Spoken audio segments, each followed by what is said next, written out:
get to the end of any bottle, it's normally stories that come with that. Sometimes you laugh, sometimes you cry, sometimes you just remember some good shit. Welcome to the Bottom of the Bottom podcast.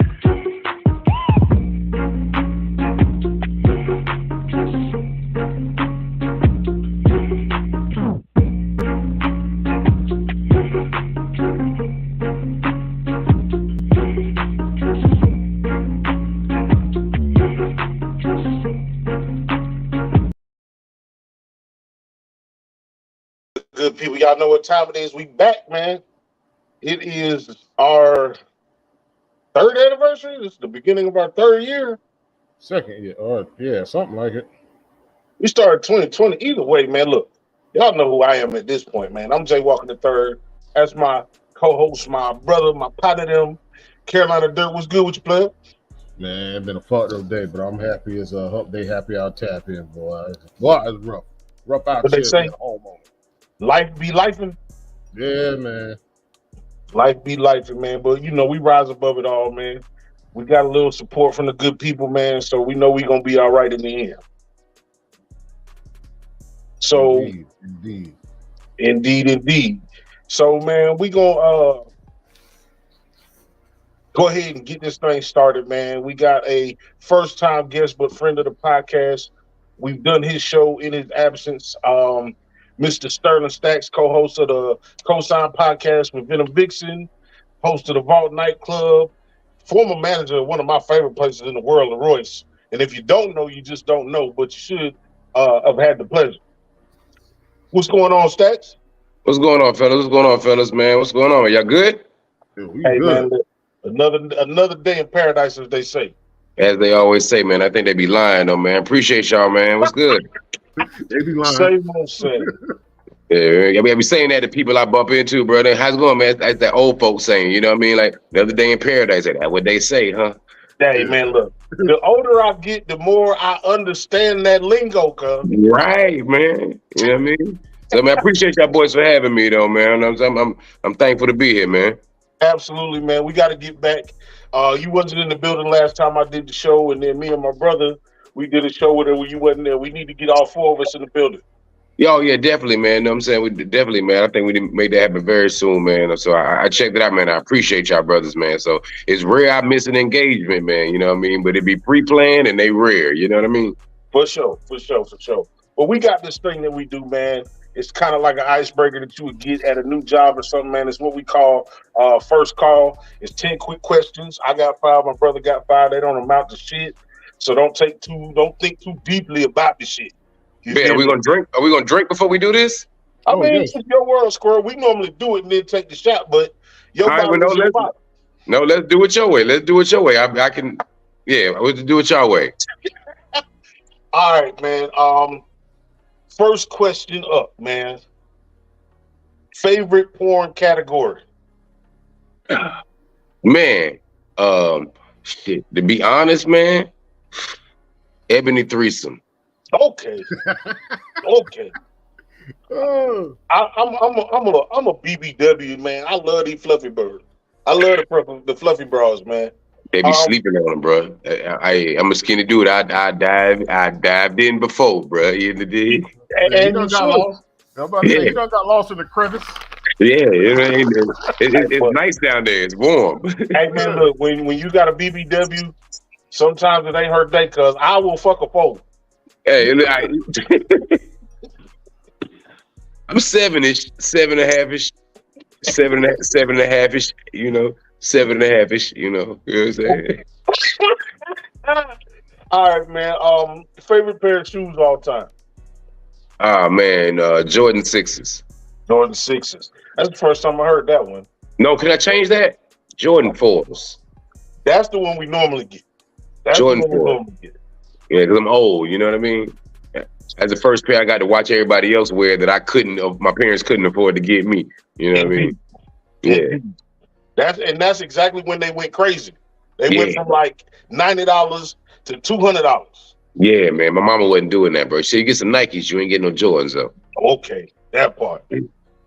Growing up, dream car. What was your dream car before you had a license? Before you could move, what car did you love? '87 Monte Carlo SS with the bubble back window. Oh, he had the aerospace joint. The bubble back window's big. You know what I'm saying? Yeah, like, you know what I mean? Everybody ain't got the bubble back wind. You know what I mean? Because that motherfucker costs. Right, bro. If that bitch crack, it's gonna cost you.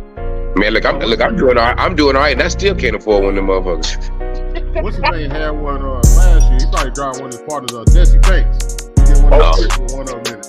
Man, I wish what's the address just for my, so I y'all maybe did y'all recognize any landmarks or something? Hey man, look. Hey, Desi shit catch hell though. Desi shit done been broken to about 3-4 times. Desi probably still in the hood. And that's what it is. What was mine? Favorite black movie or your top 3 if you can't narrow it down to one. Favorite hood classic? New Jack City, Menace to Society, and hood classics, Boys in the Hood. Yeah. The only reason I'm gonna give you New Jack City was bigger than it was supposed to be. New Jack City was actually the motion picture. It wasn't really a hood classic to me. Well, but it wasn't nothing but a bunch of niggas though, so. That's true. They had one Asian dude, one white dude. Puerto Rican. We got to give an honorable mention to Juice, because I think everybody sat in the crib, skipped school with their homeboys, and watched Juice on VHS. You know what I mean? Like it felt like you was in Juice. You know what I'm saying? Ate up somebody mama food. Right. What he said, the eggs and rice that he was cooking. Oh, I don't know what the fuck Still was cooking, because Still was doing too much. He was whipping. He was burning the bottom of the pan and everything. I saw that. He put that old English in there. Yeah. I done did that shit. I put some wine in my shit or something. I done put some yak or something in it growing up just to act like I'm chefing. Think I Gordon Ramsay or some shit. I ain't never done that. I'm glad I didn't. I already got a bad enough addiction. Eating Hennessy pancakes and scrambled eggs every day. I might be worse off. That might be the best thing you can do with some Hennessy. I can see it going with pancakes. Hennessy pancakes sound real good, don't they? Hey, you know what I'm saying? Look, I'm a big nigga at heart, bro. Like we might need to copyright this shit right now, fellas. Hey, look, I'm about to write it down and send it to myself. Man copyright. Man copyright. My final question, man. Dead or alive? You got a room, you got a table, you got 2 empty chairs. Who you want to talk to in them 2 chairs? Who I want to talk to in 2 chairs? Man, I want to talk to Malcolm X, and I want to talk to Prince. That's a good one. That's a good pick. Because the way the Prince legacy go is he wasn't about that bullshit no way. Yeah, he was little light skinned dude. Don't take no shit. You feel where I'm going with this? Absolutely. There's a theme. That's my fire. Yeah, you know what I'm saying? Like, so yeah, that would be Malcolm X and Prince, man, because I want to pick Malcolm X, you know what I'm saying, brain, because, it went from like the disdain, you know what I'm saying, for the clear folk to, not as much want to enforce it the same way. Still got the same disdain, but I want to enforce the change a different way. You know what I mean? And they gunned them down for that. You know what I mean? Our own people. And it's kind of like crabs in a barrel type thing. You know what I mean?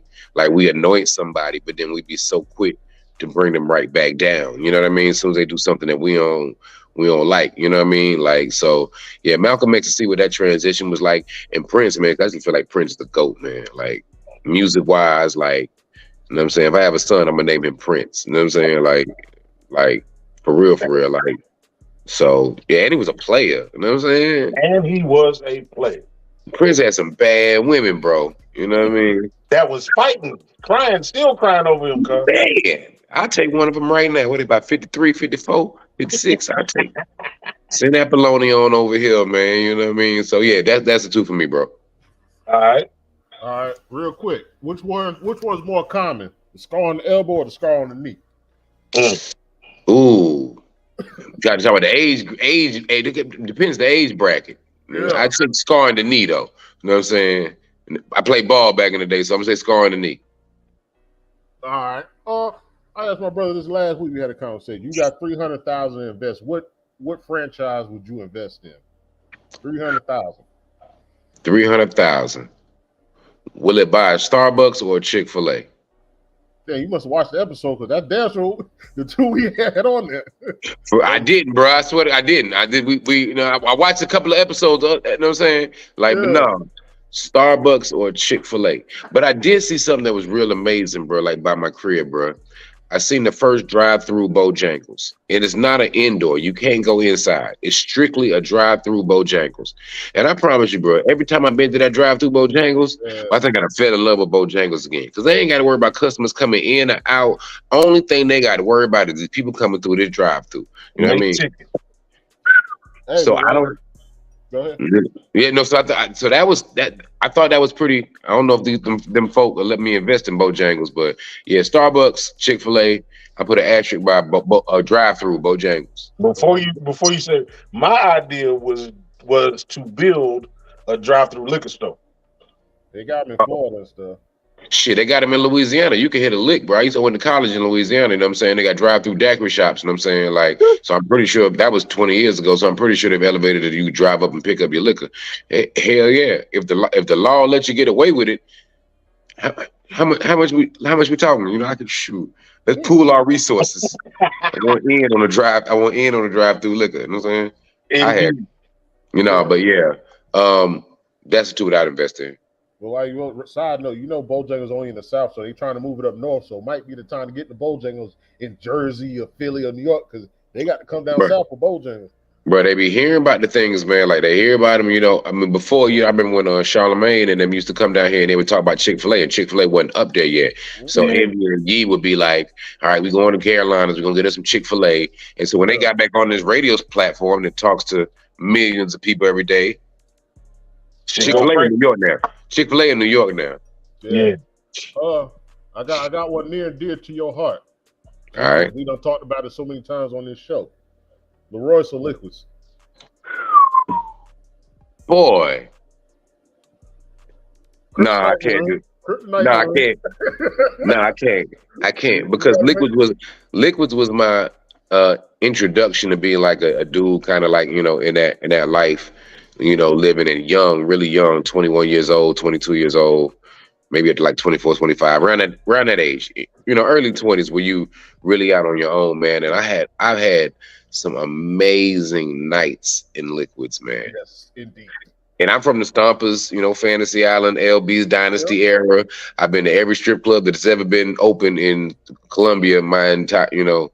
So, but Liquids was something special, man. Like that time, you know, was something special. So, and then Laroice, because like, you know, Mr. Green, God rest his soul, like he gave me an opportunity, you know what I'm saying, on the platform to get to some money, man. And like he saw me where I was coming from, like fresh out of prison, you know, and I talked to him in a store. You know what I mean? At an audio store I was working at, because I always been a DJ and, you know what I mean, in the music business. So, and I was talking to him and I was like, yo, you know, I heard you got a club, like, you know, anything I can do out there, whatever. And so, you know, long story short, I won a radio contest and somehow, like, you know, a couple years later, we crossed paths again. And he's like, I remembered you, you know what I mean? And I remember what he told me then. So Laroice is dear to me, man. Like, you know what I mean? Like, so there's no way I can answer that. And the manager at Laroice, when I was at Laroice, ended up, the longest manager there, ended up being the owner of Liquids. You know what I mean? So, like, I never knew him like that back in the Liquids days, you know, because I was the patron, but he was the manager and he ran Laroice for Mr. Green. So it was like Liquids came right over to Laroice for me, and it all kind of worked out, man. Both of them hold a near and dear place in my heart, and, you know, for other reasons than just the fact of the naked women that, you know. I've been a lot of places. I've been to a lot of strip clubs. Liquids is up there, cuz. I've been to Atlanta, I've been to Savannah, I've been to Liquid's still up there. Yeah, it's my number one club. Like if I had my favorite club ever would have been Liquids. Easy. Yeah. You know what I mean? You know.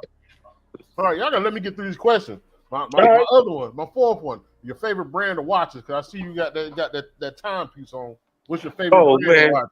Yeah, remember I'm rocking this. Yeah, like he didn't know he had that watch on. That nigga had that watch on. I ain't gonna lie, I'm a real guy. I put it on right before then. I said, damn, I can't be on here. I had a white tee on, fellas. I ain't gonna lie, I had this white tee. That was it, bro. And I was like, damn, I said, let me get on, act like I'm somebody. My girl looked at me, she's like, where the hell you going? Like, to the camera, chill out. Like, to the World Wide Web, baby. Yeah, this is the Invicta. I've got a couple Movados. My favorite watch is probably shit. I can't even think about it. Start with a B. Right. No, I can't afford that, bro. Damn, bro. Y'all boys balling. No, I just know about it. I just know about it. He doesn't have one. Belova is my favorite. Yeah, Belova. I just had it on earlier. My bad. I had a brain freeze. Belova is probably my favorite watches. All right. And this was just because you from Colombia. Give me one monumental location in Colombia. Something monumental to you. In any aspect? Any aspect. Just a location in Colombia.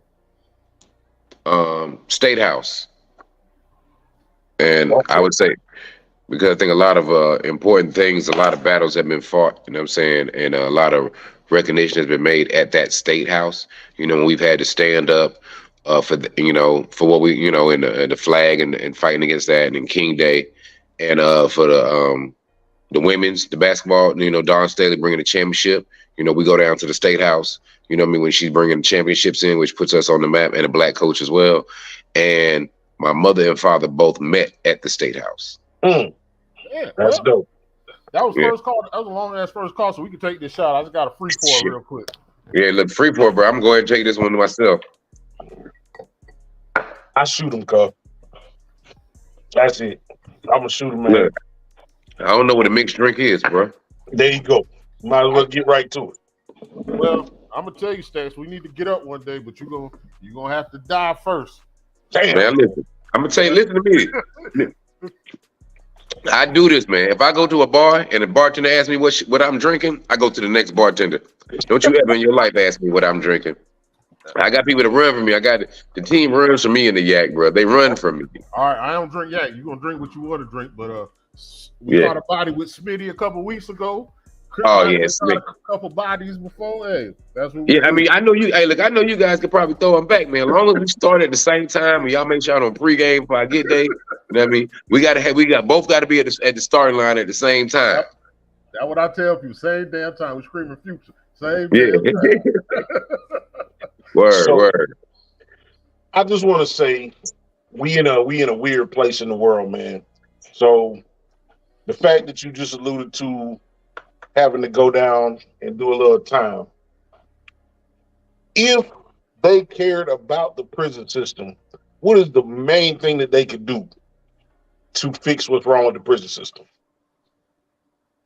Man, it's the people that's running it and the mentality. You know what I'm saying? Like when it comes to the prison system, man, like if the people who running it don't give a fuck about human life and have already labeled you and judged you, like you don't really stand a chance. You know what I mean? And I really believe like until we get to the old people die, you know what I mean? Like, and mine and your classmates and our kids' classmates, and your nephews and nieces, their classmates, when they actually really want to change some shit, right, because of what's right and what's wrong. But I don't know if you can fix it, man, because the laws changing is a good thing. You know what I mean? That's a positive thing. Having social awareness of how we've been treated, that's a good thing. These camera phones and putting them on the spot for what they've been, putting us behind bars for, which is next to nothing. I think that helps. You know what I mean? But I think the bigger thing is how we raise our children and how we teach them. You know what I mean? Like if we can give them better things, we can make sure they don't end up in them positions. We're gonna have that dumb shit that happened that we ain't with. You know what I mean? We're gonna have that innocent stuff that happens. But if we stop teaching our kids and glorifying the fact of pushing them towards that type of life, then we don't even have to worry about the prison system. You know what I mean? There'll be so few of us back there, those who deserve to be back there. You know what I mean? But as long as people don't give a fuck about life and don't give a fuck about, label us, you know what I'm saying, from the exterior, like I don't know if you can fix it, bro. Just for real. And it's money involved as well. And so once we get to that part, as far as the, building and housing and who's really putting up the money and how they get the money, Prison but for profit. it's just so bigger than us, man. You'd have to advocate your whole life to make a small smidgen of a dent. You know what I'm saying? I was gonna say, when people started telling people how to raise their kids and to back off and no capital punishment on your kids, don't punish them, respect their mental health and all that, and I totally agree with that. But some of that also leads to funding the prison system. Because if the kids don't care about the consequence, by the time they reach the consequence, like the lady in Irmo, she saw that she 23 years old and killed that lady at the Kroger store at 23. Right. Like, stuff like that happens. You got kids killing each other at 13, 14 that never been punished, or parents decide to go a different route when it comes to how they raise their kids. Now, some of them are just too loosely, I admit. Some of them, you got 8-year-olds running around here after the street light on. But some of them, no, I'm not going to raise my kid. I'm going to raise my kid different than my parents. But in the same sense, if you turned out all right, you can kind of mix them together. Like, you and make it work. And bro, the bad part is it's our peers, bro. It's our, you know what I'm saying? The people we went to school with, it's their kids, you know what I mean? And people want to be more than more friends with their kids than a parent, you know what I mean? And we kind of cool, fellas, you understand? We a different generation, you know what I'm saying, when we get to our age bracket. Like, we're not our parents. You dig what I'm saying? So parents try to, and they don't discipline their kids, you know what I mean? And the world has got them figured that you can't put your hands on your kids, and you can't, so there are no consequences. So you're right. So they don't face nothing until it gets real, you know what I mean? So that probably definitely has a big part to play with people, like young kids pulling triggers, not realizing what's really about to happen to you. What's crazy, the crazy flip-flop that I don't think people have seen is, like, back when we was young, our little homeboys and constituents and them people, we knew why they was fucking off. We knew why they was banging or dealing drugs, or like they had fucked up circumstances. Right. And now it's like a bunch of suburban kids that had everything anyway that's out here selling the drugs and banging and shit. Yeah, I see it, man. I see it a lot. I remember I had a long time ago, 7, 8, 9 years ago, one of my coworkers said her son was walking home in the Summit, and somebody shot at him and shot him in his leg, a high school kid. And she said the Summit. It's like 9, 10 years ago. I said, so wait a minute, your son was walking down the sidewalk on Summit Parkway, and somebody drove by and shot at him and shot him in the leg. And I was like, wow. I was like, this was like affluent, kind of like, this was your folks doing all right. Wasn't no gang banging, no, none of that type of stuff going on even associated with that. But it's literally everywhere. It don't matter if it's Lexington County, if it's Sand Hills, if it's wherever. Like, these kids, for some reason, and I blame social media. Oh yeah. No bullshit. You know what I mean? I was gonna say, I was gonna talk about the division in social class. Like, do we give the kids an excuse to do shit like that because of the division? Like, what I'm saying by that is, because you live in the hood, you automatically cooler than somebody living in the suburbs. That's the division. If your parents got a BMW or a foreign car, are they better than the parent that got an American-made car? Do we give these kids too much reasons to be divided? I don't think it's us that gives it. I don't think parents really give that. World. Yeah. Definitely. Yeah, like I said, we to me that goes back to social media. The world is social media. The world of these phones. These kids.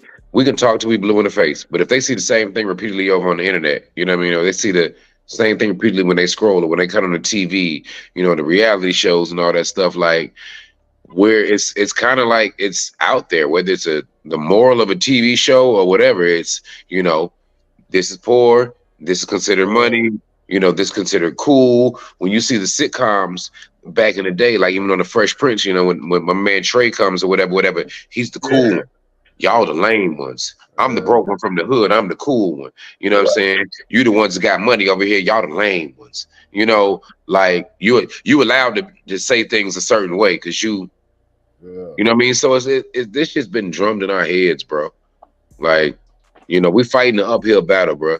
You know, It's kind of crazy, man. Like, my bro texted me before we got started. Eric Holder, and if you've been under a rock or you just not as black as you're supposed to be, is the murderer of, the great Nipsey Hussle. That man got 60 years, cuz. yep. 60 years.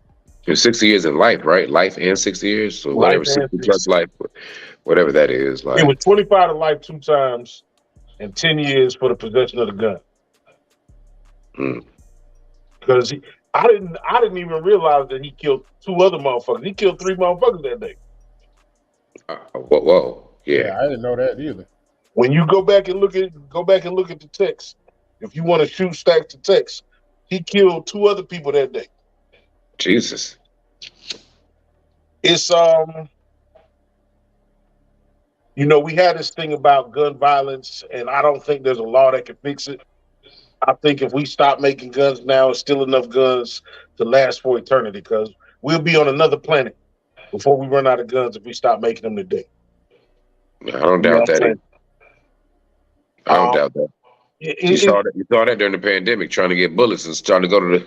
That's crazy. It's still a little bit crazy. Shit, I had to keep a couple boxes tucked off just so. Right. My homeboy's calling me. Nah, bro, I ain't got no bullets. What you calling me for, bro? Hey, I remember one time, I ain't gonna lie, I don't mean to cut you off, man. My dad gave me a baggie full of bullets, bro. He gave me a Ziploc full of bullets. Miscellaneous shells in it. Yeah, miscellaneous shit. Hey, man, here you go. What the hell, Pops? Hey, I told him, 'cause I ain't had none, so I kept my 2 boxes tucked off, and he's like, hey, man, here goes some bullets. So just in case you run into a problem. You know what I'm talking about? And that's... I like y'all dad already, man. You know what I'm saying? Like, and I feel like we can't bring we the last of that breed. You know what I'm saying? We the last of the motherfuckers that understand the old way. You know what I'm saying? If you had to go and plant some vegetables, you have a general idea of how to do the shit. Might till up some ground somehow, dig up some ground, get some dirt, some seeds, and some water, and watch that motherfucker and take care of it, and make sure I go out there and pick some weed. I assume I ain't never fucking, but generally speaking, you have the aptitude to understand what was done. Right. I don't understand. I don't know where we go from here, where technology has made everything so easy. Like, in my life, I just remember growing up in tin roof houses in the country. Right. I remember fans being in the windowsill. And now I'm 46, cuz, and it was so goddamn hot today, I almost gave up. Right, I was done today. I was on my front porch with an umbrella, bro. I ain't gonna lie, bro. I was done today. Pulling up floors and all kinds. Yeah, man. My house dusty as hell, man. I sat outside with an umbrella because that sun was beaming. It's just like the technology has to keep up with our comfortability. And it's like that revolving circle. We steadily getting softer and softer in our evolution as people. You know what I'm saying? No, definitely. We've definitely become more reliant on technology. I think that for me, I walk a fine line. You know what I mean? Like, I walk a fine line of if it's gonna help me out a little more convenience, then cool. You know what I mean? Like, right. I ain't start swiping my debit card to the pandemic. When the bank was closed and I couldn't get shit and couldn't do nothing. Listen, I kept cashing me. Like, if I had a backyard back then, when the pandemic started, I'd have been burying my money in the backyard. Okay. But when I found out that using my app for my bank was more convenient, and I didn't have to worry about cash or pulling a 20, losing a 20 or 50 here and there, like, I started kind of so there's certain things I'm gonna do. You know what I mean? Like, I want to give me a little smart home thing to to control the temperature when I'm there. I don't trust these damn kids; they be adjusting stuff. You know what I mean? Like, so, but I ain't the type that's gonna like talk to the computer to cut my TV on. I still need to grab the remote. And and whatever. But I think the kids are gonna grow up.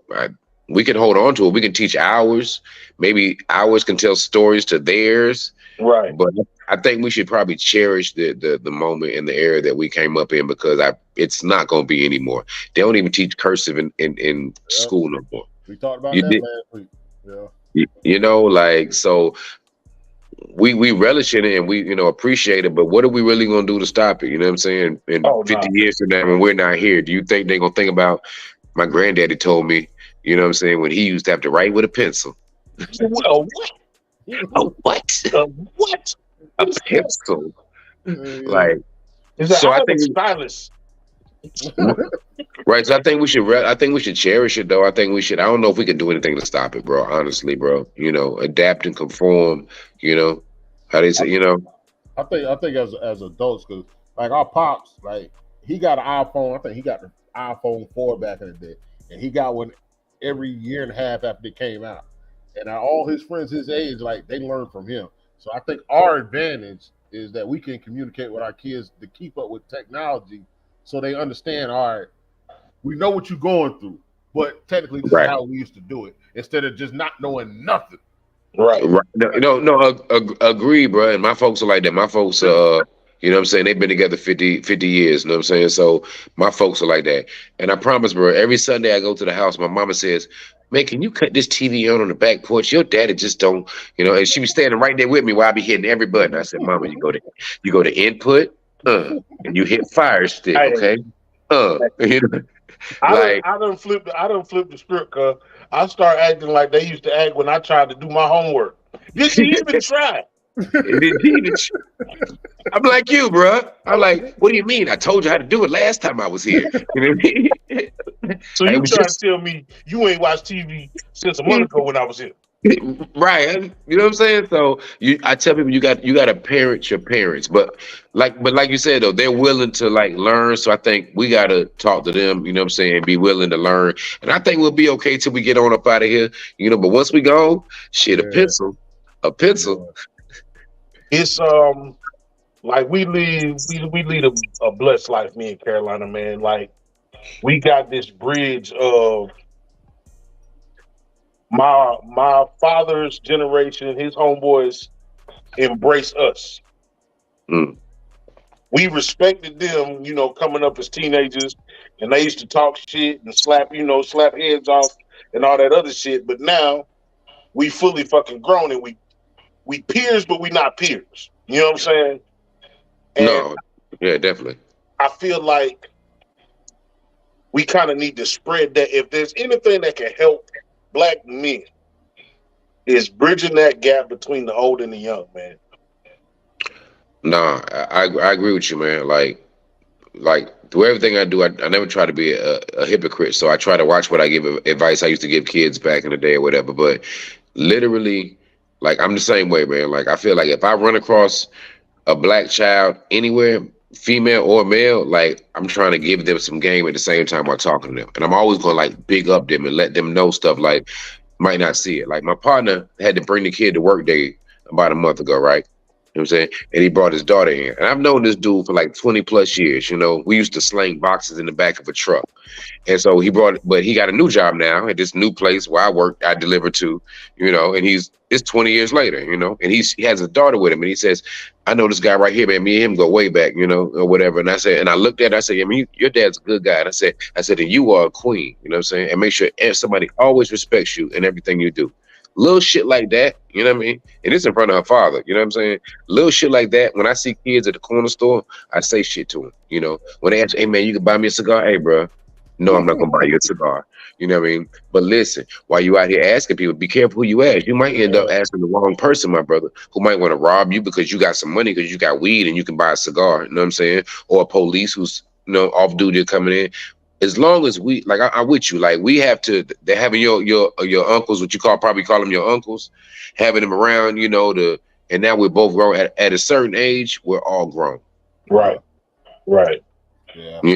And so as long as y'all do that, as long as we do that, bro, we put our best foot forward and we give our best foot. We try to change a few lives if we can, but. Absolutely, man. I mean, and ultimately, like we did, I don't know if we're going to do it this year. We need to get with them dudes and figure it out. We ran for about, what'd you say, about 16, 17 years doing the Father's Day thing? Yeah. So Father's Day, the day before Father's Day, that Saturday, all the dudes would come together, and it might be anywhere between 30 and 60 motherfuckers. We don't ask women to do shit. We prepare all the food. We put in on all the liquor. It's dice games. It's dude shit. It's, Right. we don't get celebrated on holidays the way we feel like we need to be celebrated. So we created that atmosphere. You know what I'm Right. saying? So no, it ain't gonna be. We gonna have a party. It ain't gonna be no women there, but you still gonna have the time of your life. You still gonna hear a story that you never heard before. You still gonna eat good. You still gonna make it home to your family. You're gonna be drunk as shit though. Right. Yeah, you're gonna be drunk as shit. You're gonna be drunk But as shit. I just feel like we gotta do something, man. Like that segregation kind of killed everything. I remember all black neighborhoods. It didn't mean that neighborhood was fucked up. It was just a Nah. black neighborhood. Nah, at all. Greenview was one of the most affluent neighborhoods, you know what I'm saying, in Columbia, bro. Like, people don't understand that. Like, so it wasn't always like that, you know what I'm saying? Yeah. And we just, you know what I'm saying? Just like we need to kill this narrative of we untrustworthy. We can't work with each other. We disrespectful to each other. You know what I'm saying? And that's kind of, like I said, we say it all the time. That's what the podcast is built off of. We here to work with everybody because I don't have an ill will towards nobody. Now, if you get on the wrong side of my shit, I will act accordingly. Right. But that's not what I want to lead with. You know what I'm saying? I got love for everybody. I think we there though, bro. I really do, honestly, man. I think that, you know what I'm saying, being having as much knowledge as we have, they still look at us. The goats of everything they talk about, you know what I'm saying, are the older dudes. The people who they talk about, they look up for, whether it's some music stuff with Jay Prince, whether it's some New York stuff with Jay-Z, whether it's some down south stuff with Ross, like whatever it is, like they look up to the goats, you know what I'm saying? So I think that we actually are making a difference. I think that we are actually putting some things on their brains, where they can, get it, Yeah, For sure. I appreciate the evolution of Ross, T.I., Plies. I'm a big Slim Thug fan. When I say the evolution, I'm talking about they go from the street, but they talking invested. Even Jim Jones ain't the greatest rapper, but Jim Jones was always able to make money. People may not always believe in all his hustles, but he stayed relevant enough to go to the Rock Nation parties. Like he's always at some shit. So, he definitely always into something. Yeah, so instead of young people always talk about the money, it's really the generational wealth as far as networking. Because if you can network, you can always find an avenue. But if you can't To get some money. Right. Like I'll be watching what's the Wallow shit? $1 million worth of game. Yeah. When that one time, like a couple months ago, he clowned Rick Ross for getting a cow. Right? And he got a cow. He clowned him, but once you put livestock on your property, you know how many tax breaks you get? Man, listen, my auntie from Tennessee had about 13, 14 cows religiously every time I went up there. My auntie from Tennessee ain't work. My auntie from Tennessee ain't got that. She bought whatever the fuck she wanted to buy. I won't even tell you how much land she had in between the middle of a mountain, goddammit. Yeah, all right, 13 cows. Yeah, that's what I'm saying. It's Shit. like I appreciate their evolution, and I hope some of these young rappers understand that with T.I., Plies, all them doing, like they evolving into something better. Right. Like we understand you making some bullshit rap. Like we had bullshit rap at our age. Definitely. But as long as you can evolve and like can you remember when T.I. took off the baggy pants and put on the suit? Plies took off the baggy pants and put on the suit. Yeah, he dropped a song with Pharrell and all that. So what I'm saying, why you want to go and do that? He on the beach, like, you put on the silk shirts or whatever when the money come in. Bro, I feel him. I went through that whole phase. I feel him. So, but we got to show them that you can go from that to this. You know what I mean? That doesn't determine what your future is going to be. As a whole. You know what I mean? And so, like I said, having those big brothers and uncles and stuff around like that, like we all have an obligation. I feel like, you know what I mean.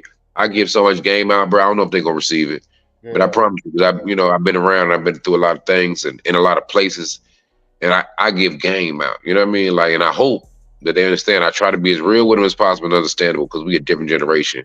We can talk to them a certain way.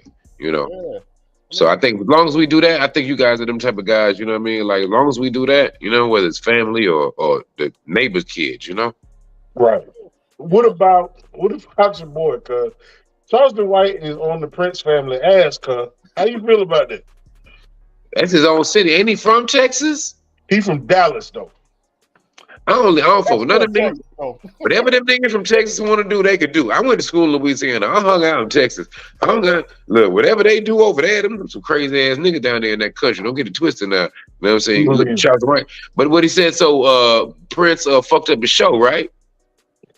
Jay Prince is still, I mean, the Prince family, they still going on podcasts talking about this takeoff shit. And everybody's eyes is on them from the beginning. Right. So Charleston White is on some, y'all on bullshit, you know what I'm saying, for the whole incident. And he's being disrespectful. The problem I always have with Charleston White is not his message, is his delivery. yeah, his delivery fucked up. Way fucked up, bro. Like, you know, I mean, you gotta watch how you talk to people, man. I don't know what it's like to have that kind of money, being that kind of super spotlight, but you gotta watch how you talk to people. I can imagine with my attitude, if a nigga talk crazy to me over the internet and he 5 states away, and the only way I can get back to him is to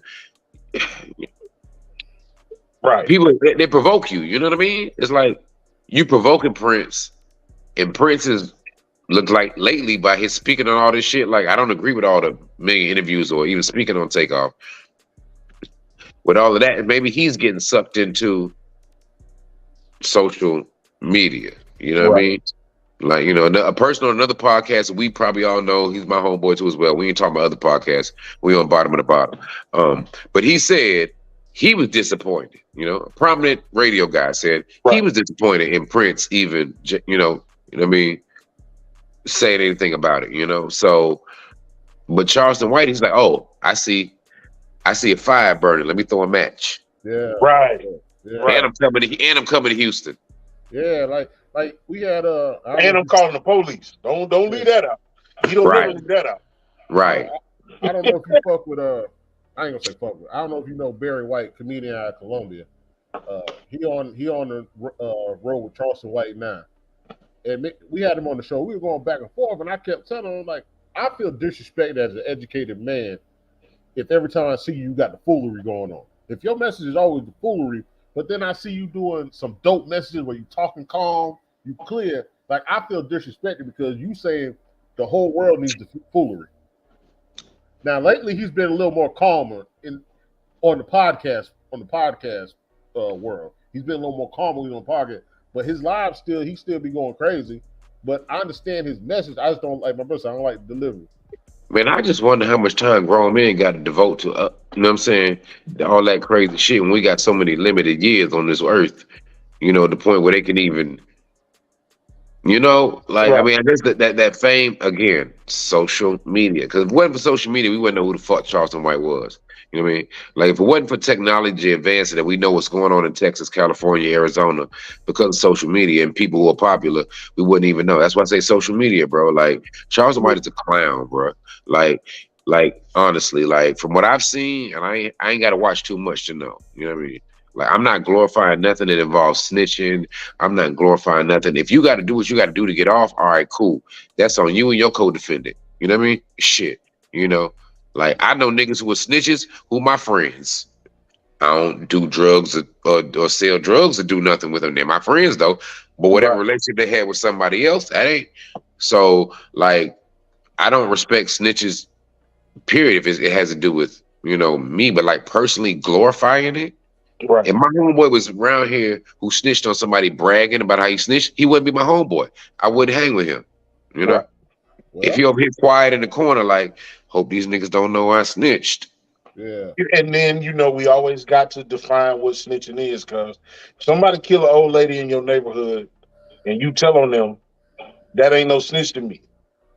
However, if 4 of y'all niggas rob a bank and 3 of them niggas get away and you got caught and now all 4 of y'all in jail, that's snitching. I got a real issue with that. So what's your opinion of the T.I. and Boozy, since we talking about that? Was my next thing I was gonna ask. I'll let you go. No, I can. I feel a way about it, but you know, how y'all feel? Because I feel a way about it. Man, I feel like I don't know about Boosie, but I feel like T.I. is so removed from street level shit that's going on. And it ain't just happened. You know what I'm saying? T.I. been removed from, like, the nigga been wealthy and on TV doing the Cosby Show shit for over 10 years. 15 maybe, nigga. Maybe 15. Like, why are we still talking about it? And then the other thing is, like he said, if he's snitching so bad, where are the people that he snitched on? Why ain't they killing? I think Boosie is just the realest motherfucking most honest person in the fucking whole music industry. Like Boosie's still on that 89, 90 time. Like Boosie. All right, so look, my opinion is that Boosie takes shit to heart too much. You know what I'm saying? Like, you know, and there are things that happen in everybody's life, man. T.I. did that interview a long ass time ago, bro. T.I. said that he put on his dead cousin because his dead cousin said, "That's me." You know what I mean? Like, it's no different than D-Rock and Biggie. They got pulled. Who's gonna take the charge?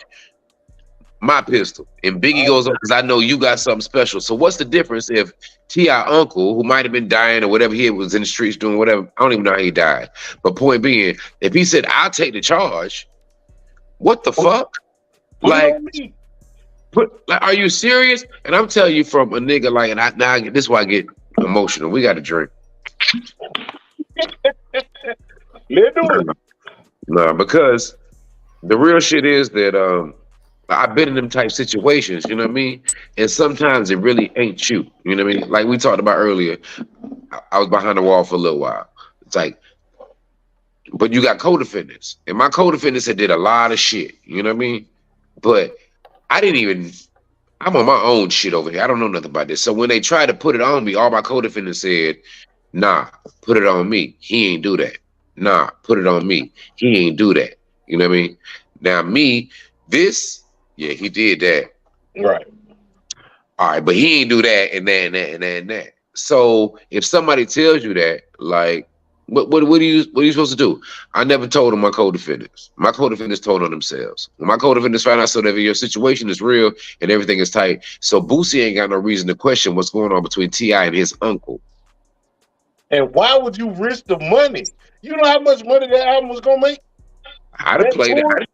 I'd have streamed the fuck out of it. Come on, I'd have streamed it. So Boosie just so real though, bro. And I remember Boosie when he was 15, bro, in the Jag S type outside a club in Baton Rouge, him and Webby, back when I was in college in Louisiana. He was like 14, 15. I think he was like 15. Both the motherfuckers had Porsche Panameras. They got some real shit with them. They got some. I know where they came from. I used to live in Louisiana, so when you speak on that subject, so I knew some people who knew, you know. But I've been in the same area with him. I was probably like 19, 20. He was probably like 15. You know what I'm saying? Might have been.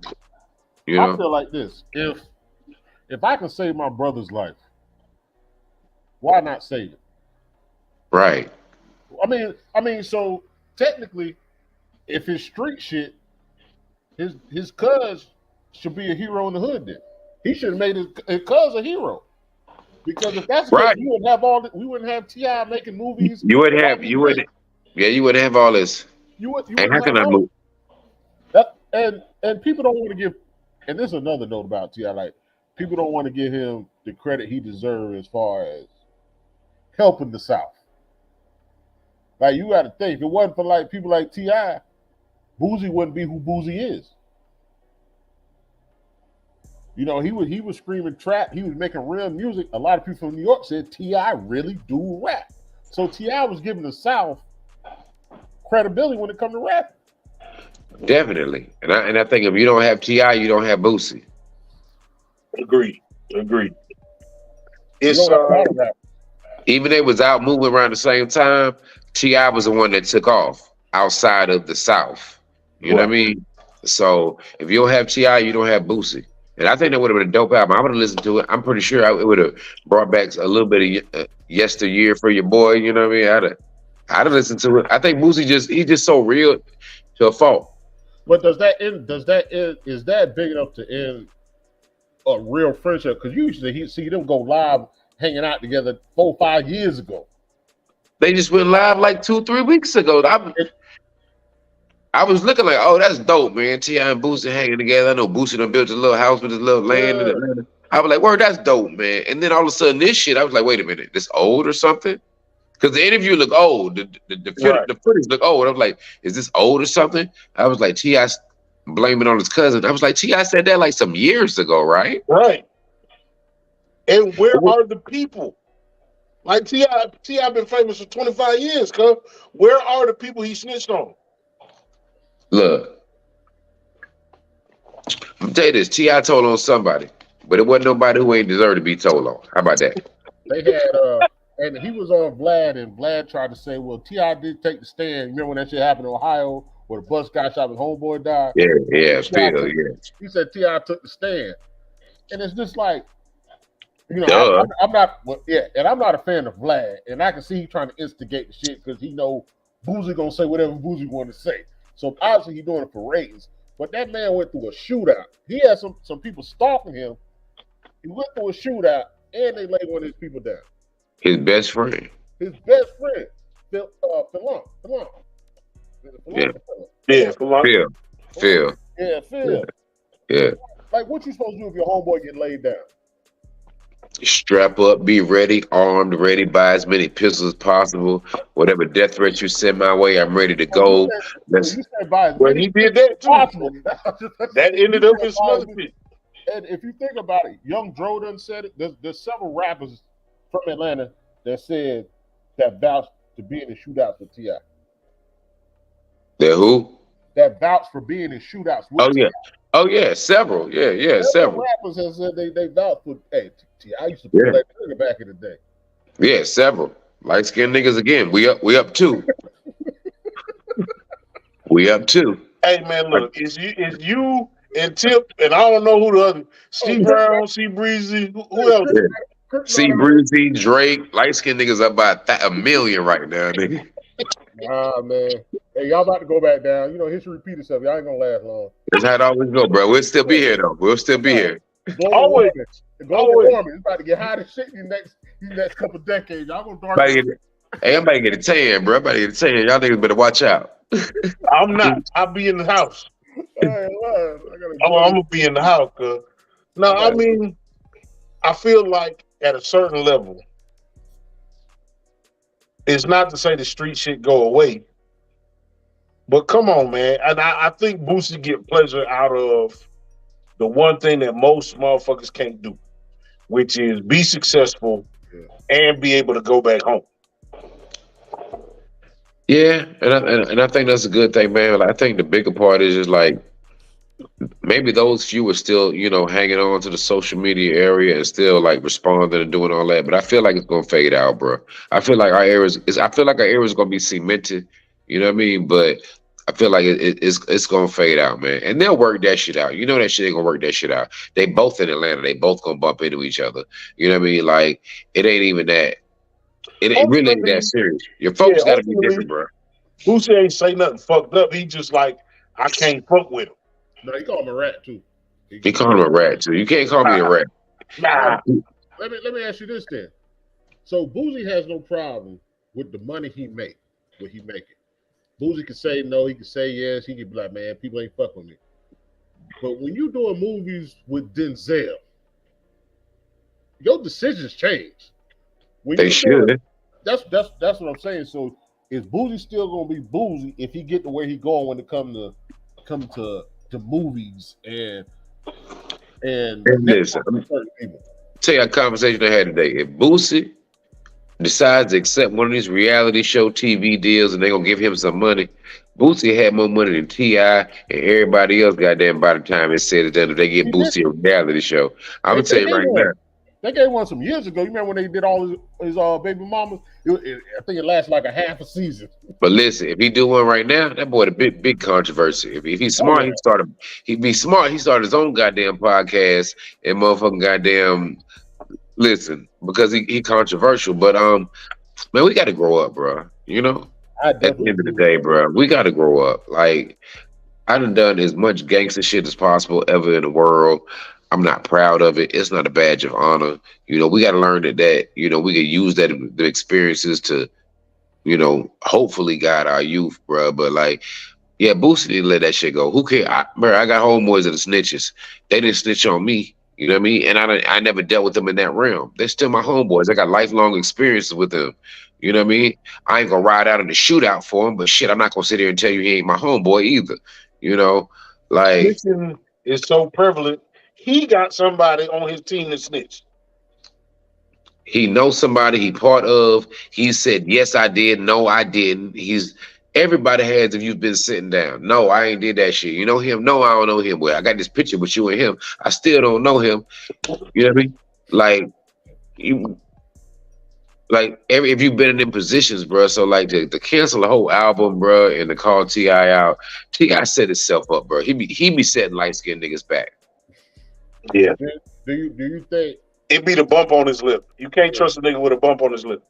you think he like Tip said, man, Boozy, you could have called me. Do you think they had a close enough relationship where Boozy really should have called? Because I think that's what it comes down to with Tip. Absolutely. They were really on IG like a week before that shit. T.I. was at Boosie Place. They was popping shit. They was on live. They was kicking it like homeboys, arms around each other, hugging each other. They was, like at least 2 weeks before that whole shit came out. Like, so yeah, you could have called me if you was canceling the album, because that interview was like fucking 3 years old? Yeah. The interview's got to be 3-4 years old. Shit, they kids got locked up together. They friends. They ain't had no choice but to squash it. You know what I mean? Yeah. They kids are best friends. They're gonna have to squash it. Yeah. But then again, you know what be so crazy is after the fact. So all this shit going on now. The next thing that happens is that album gets leaked. Oh, boy. Like they in a situation where they gonna have to work together anyway. I think the album come out. I think that just make the bag bigger. Hey, listen, if the album get leaked, them niggas done made up. Exactly. I agree with that. If the album get leaked, them niggas done made up. The album coming out, because I just feel like T.I. and Boozy so close. Whoever was in that recording studio is gonna let the album go out. I think there's a bag behind it.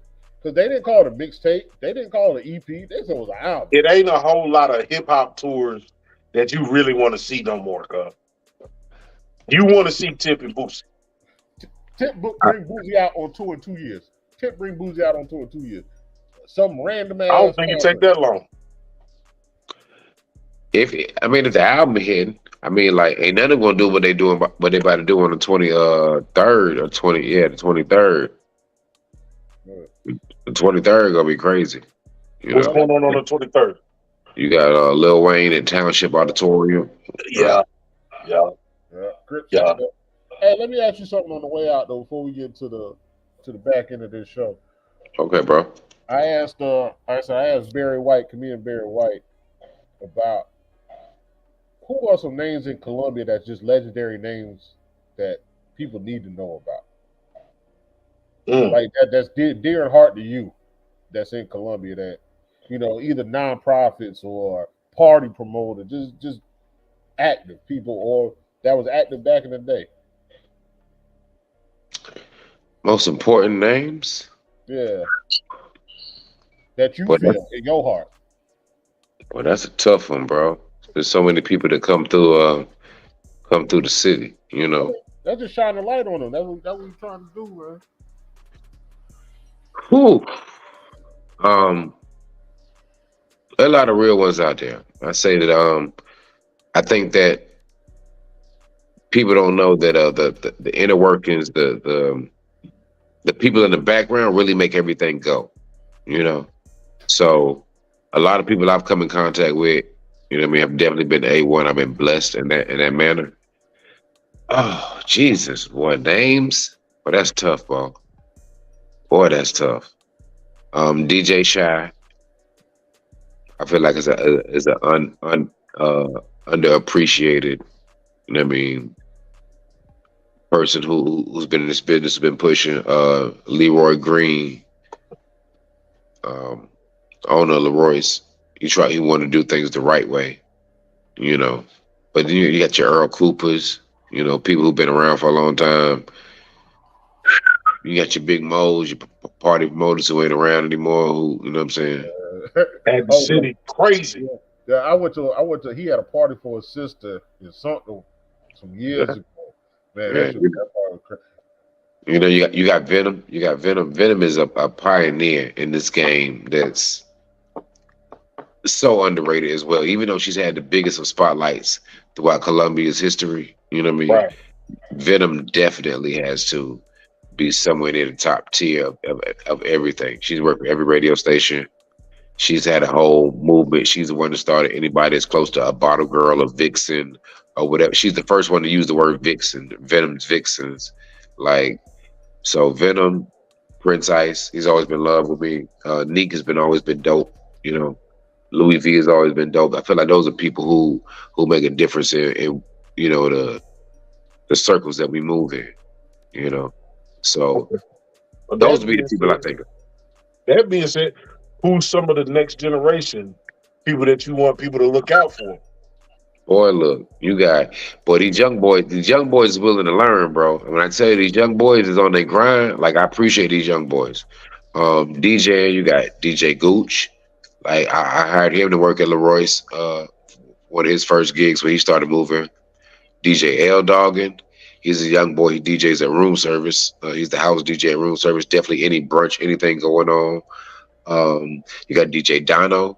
You know what I'm saying? He's in every strip club pretty much between Florence here, Aiken, Charleston. He's moving around. It's a lot of young boys.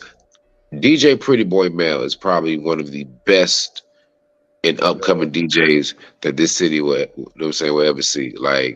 DJ Pretty Boy Mel is going to be on some Louis V status before it's all said and done. I contacted him. I tried contacting him. Shit, I think go back over the summer. I think I tried contacting him. He's an old soul. He's raised by his grandparents, so you know what I'm saying. He's an old soul. So he's young, but he's got a lot of soul and stuff with him. So I feel confident in the new DJs. You know what I'm saying? You know what I'm saying? My man, Hummmpday, my man guy, he's out at Rose Gold. He's got the voice and everything that goes with it. It's a lot of young DJs out here who really love the music, which is a good thing to see from a former DJ's perspective. So, hey man, are they prepared to move Rose Gold? Leon Lott ain't gonna have that thing right off the interstate. They ain't gonna revamp. Clear people on Rose Gold. Okay. So, say no more. Real quick, you got anybody as far as city officials or anybody nonprofits that's doing something? Just off top of your head. I got so many people that's dedicated, looking out for people and that's kind of who you know what I mean? So excuse me. Off top of my head, I couldn't excuse me, give you one, but I got a lot of people. We can definitely talk about, you know what I'm saying, as far as it's putting in place, because we do a Christmas shoe drive for Don Staley's shoe drive program that we do. Yeah. And so my mom and her LLC has been doing that for the last probably 7-8 years. You know what I mean? To where we donate to Don Staley's shoe program. And then what we also started doing is branching off and doing child donations for kids in the country. Yeah. So she started going to middle schools in the country, Abbeville, areas like that, and started doing shoe drives. So we do that every Christmas. So, but moms be updated. Like I said, the old post is on everything. So she changing websites and names and all that good stuff. So we could definitely reach out and do some work with that. So, and we always do that for the kids. So we used to go. When I was before COVID, we used to go. Me and her used to go to the same church. Me and Dawn used to go to the same church. Yeah? Yeah, they said Don used to sit in the back, so I used to sit a little further up, so I didn't know you could see it, but they said Don used to be in the back. And then the year they won the championship, the pastor was, before they went to the Final Four, I think the pastor was in the crowd. Yeah. Okay. Yeah, she asked him to come. Yeah, we was going to say, Central, off River Drive. Oh yeah. Listen, man. Look, I fuck with Don, bro. I'm a season ticket holder for the women and the men's basketball, bro. I fuck with my hometown, bro. Like, especially I fuck with people of color because even Frank Martin was a coach of color at the end of the day. So, For certain. yeah. For certain. I'll let my brother take it. Oh man, look, this has been a dope show, man. We've been kind of all over the place like we always are. Real conversation, always over the place. I'm a little lit right now. I got this permanent sweat line right here from all these drinks. Look, I'm contemplating this last shot right here with y'all. Your old lady will probably say no. Right. You know what I'm saying? She might say yeah. You hope she say yeah. So we normally how that comedian said, "Man, I'm fucking something tonight." Right. Shit, me. Hey, that's the same way Smitty went out. She said, when I go home, she said she's gonna do something nice for me.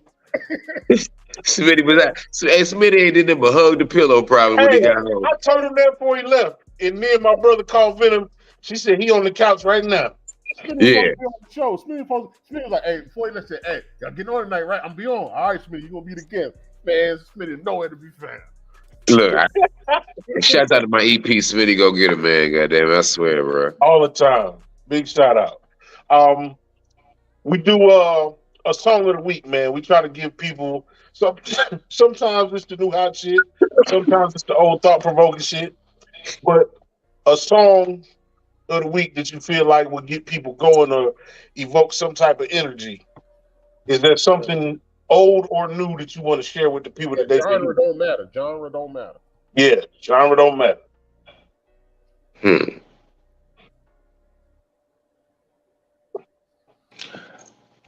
Alexa, play Marvin Sapp from Tidal.